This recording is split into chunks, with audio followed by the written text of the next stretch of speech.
Raven.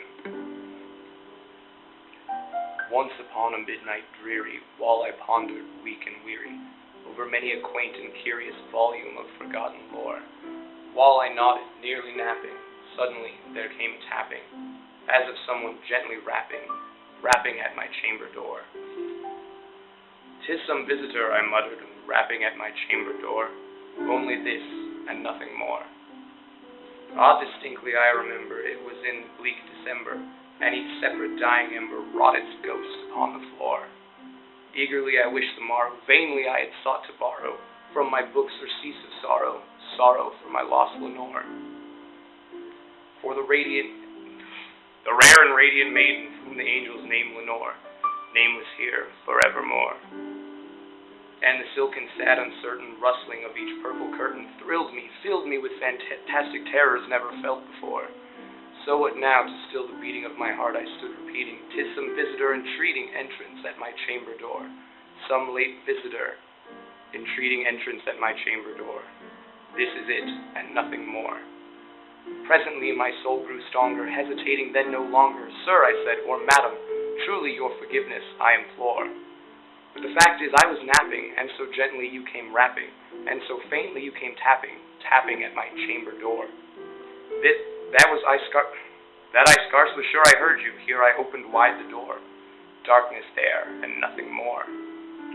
Deep into that darkness peering, long I stood there wondering, fearing, doubting, dreaming dreams no mortal ever dared to dream before.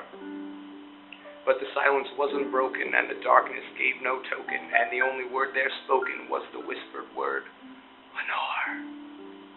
This I whispered, and an echo murmured back the word, "Lenore."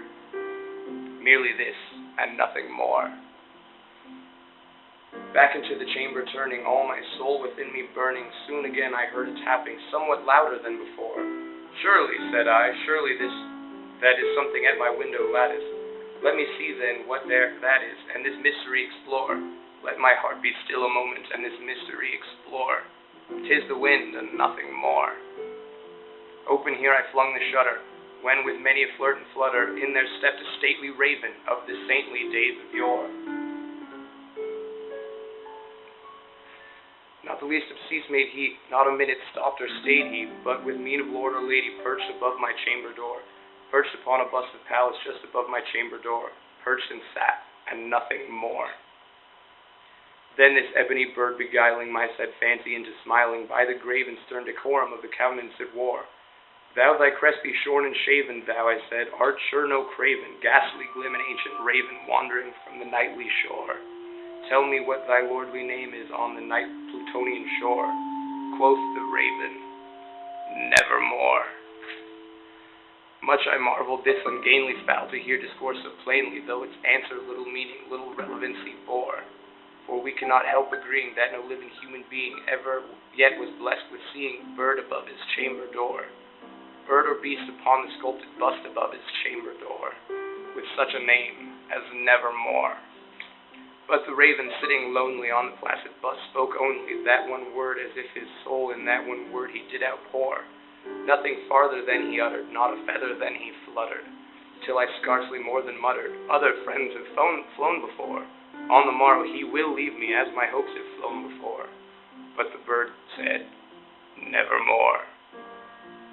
Startled, the stillness broken by a reply so aptly spoken, "Doubtless," said I, "what it utters is its only shock and store, caught from some unhappy master, whom's unmerciful disaster followed fast and followed faster, till his songs one burden bore, till the dirges of his hope that melancholy burden bore, of never, nevermore." But the raven still beguiling my sad fancy into smiling, straight I wheeled a cushioned seat in front of bird and bust and door. Then upon the velvet sinking, I betook myself to linking fancy unto fancy, thinking what this ominous bird of yore, what this grim, ungainly, ghastly, gone, ominous bird of yore meant in croaking, "Nevermore." This I sat engaged in guessing, but no syllable expressing to the fowl whose fiery eyes now burned into my bosom's core. This and more I sat divining, with my head at ease reclining on the cushion's velvet lining that the lamplight gloated o'er, but whose velvet violet lining with the lamplight's gloated o'er. She shall press, nevermore. Then methought the air grew denser, perfumed from an unseen censer, swung by seraphim whose footfalls tinkled on the tufted floor. Wretch, I cried, thy God had lent thee, by these angels he hath sent thee, respite, and nepenthe from memories of Lenore. Quaff, O quaff this kind nepenthe, and forget this lost Lenore.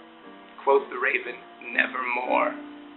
Prophet, said I, thing of evil, prophet still, if bird or devil, whether tempest sent or whether tempest tossed thee here ashore, desolate yet all undaunted, on this desert land enchanted, on this home by horror haunted, tell me truly, I implore, is there balm in Gilead? Tell me, I implore. Quoth the raven, nevermore. Prophet, said I, thing of evil, prophet still, if bird or devil, by that heaven bends above us, by that God we both adore, tell this sore with sorrow laden, if within the distant Aden, it shall clasp a sainted maiden, whom the angels name Lenore. Clasp a rare and radiant maiden, who the angels name Lenore. Quoth the raven, nevermore. Be that word our sign of parting, bird or fiend, I shrieked upstarting, get thee back thee into the tempest and the night's Plutonian shore.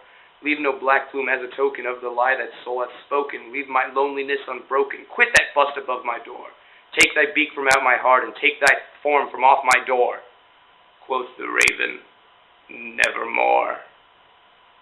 And the raven, never flitting, still is sitting on that pallid bust of Pallas just above my chamber door. And his eyes of all the seeming of a demon that is dreaming, and the lamplight o'er here still streaming, throws his shadow upon the floor.